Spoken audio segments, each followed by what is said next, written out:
یہ لیکچر 11ویں جماعت کے لیے حکیم منظور کی ایک غزل ہم نے پڑھی پہلی. دوسری غزل کی قرأت آج کریں گے تشریح ساتھ ساتھ. سوکھے ہوئے پیڑوں پہ ہواؤں نے لکھا اس شہر کی مٹی میں نہ خوشبو ہے نہ وفا ہے. تشریح سوکھے ہوئے پیڑوں پہ یہ بات لکھ دی گئی. پہلے آپ کو لکھنا ہے کہ یہ شعر حکیم منظور کی غزل سے لیا گیا ہے.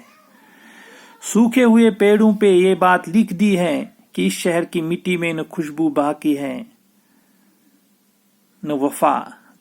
شاعر یہ کہنا چاہتا ہے کہ اس شہر کے لوگوں میں محبت اور وفاداری کی صفت نہیں پائی جاتی. تو شاعر مایوسی کی طرف آ گیا ہے. مایوسی پوری طرح چھائی ہوئی ہے. اس شعر جو ہم پڑھ رہے ہیں تو پورا شہر اس میں نہ محبت ہے نہ وفا ہے نہ خوشبو ویسی ہے پھولوں کی.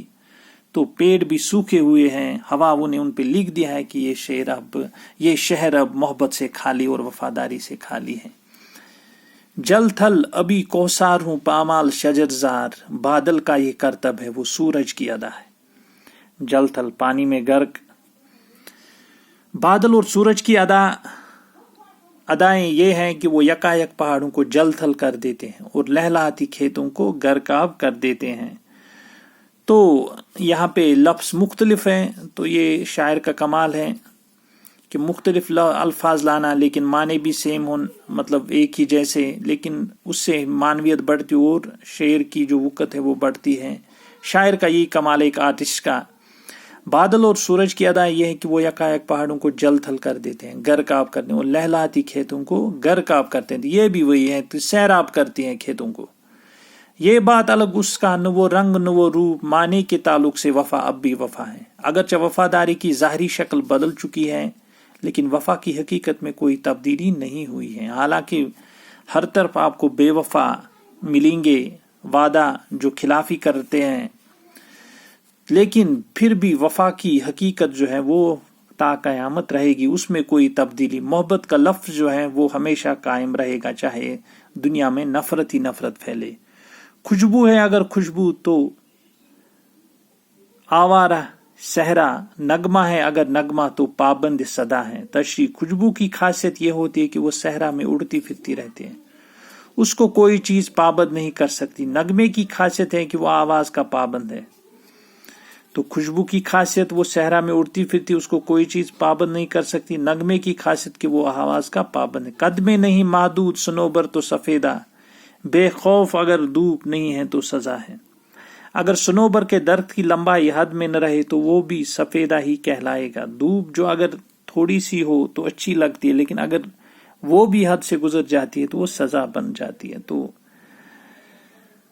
اگر صنوبر کے درخت کی لمبائی حد میں نہ رہے تو وہ بھی سفیدہ ہی کہلائے. جو صنوبر کی درخت ہے اس کی میڈیم ایک درمیانی، نہ زیادہ لمبی اور نہ زیادہ چھوٹی ہوتی ہے. تو اگر وہ بھی زیادہ ہی لمبا ہو گئے تو پھر وہ سفیدہ ہی رہے گا. اس میں وہ خوبصورتی یا وہ ایک اپنی جو شناخت ہے وہ ختم ہو جائے گی. اور دھوپ اسی طرح، اگر تھوڑی بہت دھوپ وہ ہلکی سی اور اس میں مزہ آتا ہے، اگر دھوپ بڑھ جائے تو پھر وہ سزا بن جاتی، اس میں مزہ نہیں. گرمی جس طرح آپ نے دیکھا ہوگا بڑھ جائے تو اس میں مزہ نہیں ہو. آسودہ نہیں آپ ہی خود میں کوئی اظہار.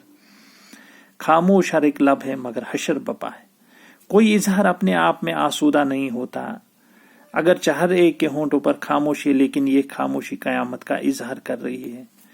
کوئی اظہار اپنے آپ میں آسودہ نہیں ہوتا. تو اظہار جو ہے آسودہ نہیں ہوتا، یہ مطلب جو اس پہ آپ نہیں کہہ سکتے کہ مطمئن ہے.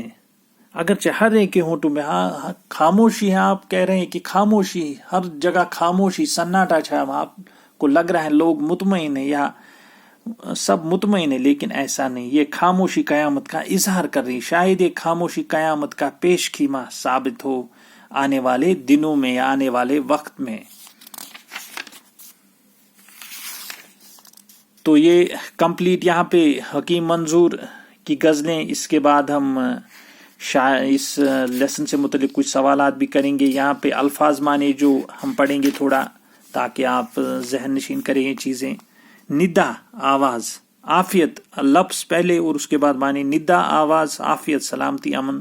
کاف ایشیائی کوچک کے شمال میں ایک واقع ایک پہاڑ جہاں پہ پریاں رہتی، جو ایک جو ایک داستانی ایک واقعہ ہے اس میں گڑھ دیا گیا کہ وہاں پریاں رہتی ہے، یا جو بھی خون تشنا، خون کی پیاسی، کھن کی ٹھنڈک، سردی، شجرزار وہ مقام جہاں درخت ہی درخت ہو، آسودہ خوشحالی، حشر قیامت روز حساب. تو یہ یہاں پہ اس کے بعد ہم سوالات کریں گے آنے والے دنوں میں، آنے والے لیکچرز میں. شکریہ.